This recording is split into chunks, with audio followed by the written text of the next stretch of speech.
রাজনীতি বাংলাদেশের প্রেক্ষাপটে শব্দটি উঠে আসলেই বেশিরভাগ ক্ষেত্রেই মনে পড়ে যায় প্রতিপক্ষ, নানা আক্রমণাত্মক আচরণ এবং তীব্র বিরোধিতা।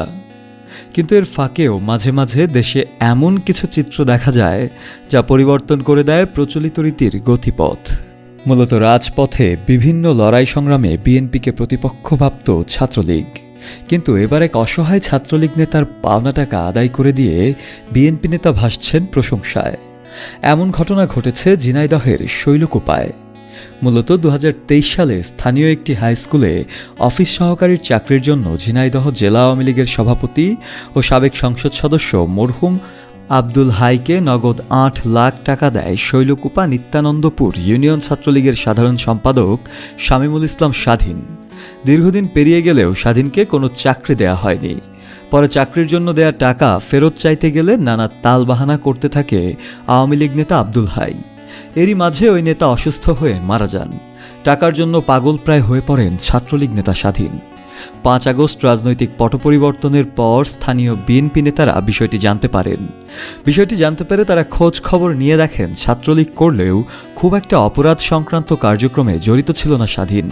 পরে রাজনৈতিক পরিচয়ের ঊর্ধ্বে গিয়ে স্বাধীনের ওই টাকাগুলো আদায় করে দেয় শৈলকুপা উপজেলা বিএনপির সাধারণ সম্পাদক অ্যাডভোকেট হুমায়ুন ফিরোজ বাবর। এতে স্থানীয় অঞ্চল সহ সারা দেশব্যাপী বেশ প্রশংসা পাচ্ছেন তিনি। কিছুদিন পূর্বে একটা ছেলে আমাকে ফোন দিয়ে তার পরিচয় দিয়ে বলে যে ভাইয়া, আমার নাম স্বাধীন, আমি মৃত শহীদ মেম্বারের ছেলে। সঙ্গত কারণে শহীদ মেম্বারের আমি চিনতাম, ওনার বাড়ি শাহবাজপুর। দুঃসম্পর্কে আমি মামা বলতাম তাকে। যদিও আওয়ামী লীগের রাজনীতির সাথে সে জড়িত, কঠিনভাবে আওয়ামী লীগ করতো এবং আব্দুল হাই সেবার অনুসারী ছিলেন। এইরকম একজন দুস্থ, অনাথ বা এতিম ছেলে, তারে কিছু সহযোগিতা করতে পারলাম আমার একটা ফোনে বা একটা লোকের সাথে কথা বলার মাধ্যমে। আমরা তো রাজনীতি যারা করি তাদের উচিতই মানুষের কল্যাণে কাজ করা, সামাজিক একটা দায়বদ্ধতা। এদিকে বিগত সময়ের রাজনৈতিক প্রতিপক্ষের দ্বারা পাওনা টাকা ফিরে পেয়ে নিজের অনুভূতিও প্রকাশ করেন ছাত্রলীগ নেতা স্বাধীন। হবেন কিনা এরকম টেনশনে স্টাফ করে আমি দোকান থেকে যাই দেখি আমার মা নিচে রক্তাক্ত অবস্থায় পড়ে আছে। মা মারা গেল, তার আগে করোনা হয়ে মারা গেল। পৃথিবীতে নিঃস্বার্থভাবে আমার বাবাও দল করে গেছে, আমিও দল করে গেছি। আপনারা একটু জানিয়ে দেখেন, কোনো বিএনপির লোকের কাছ থেকে কারোর কাছে চাঁদাবাজি করা, কারোর কাছ থেকে ঘুষ নেওয়া, টাকা নিয়ে মানুষকে ক্ষতি করা, এমন কোনো কাজ করিনি বিধায়।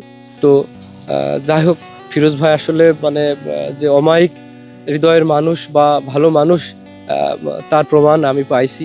অন্যদিকে এ ধরনের সৌহার্দ্যময় রাজনৈতিক সম্পর্ক দেখে বেশ অভিভূত হয়েছেন স্থানীয় নানা স্তরের মানুষ। তারাও মুখ খুলেন ব্যাপারটি নিয়ে।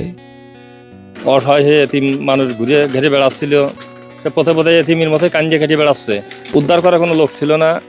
ফিরোজ ভাই শৈলকুপা থানা বিএনপির সেক্রেটারি, তার সহযোগিতা নিয়ে এই টাকাটা উদ্ধার করতে পারেছি। বাবা নাই, মাই খুব এতিম, বাড়িতে সেরকম জমা যাতেও নেই। যেভাবেই হোক আমাদের স্বাধীন কিছু টাকা দিচ্ছিল আওয়ামী লীগের এমপি সাহেবের কাছে।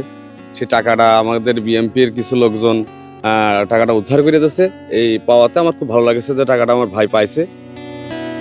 মানবিকতা শব্দটি যে কোনোভাবেই রাজনৈতিক পরিচয়ের বাইরে নয়, এমন সত্যই যেন প্রমাণ করে এ ধরনের ঘটনা। শফেল মাওলা, কালের কণ্ঠ।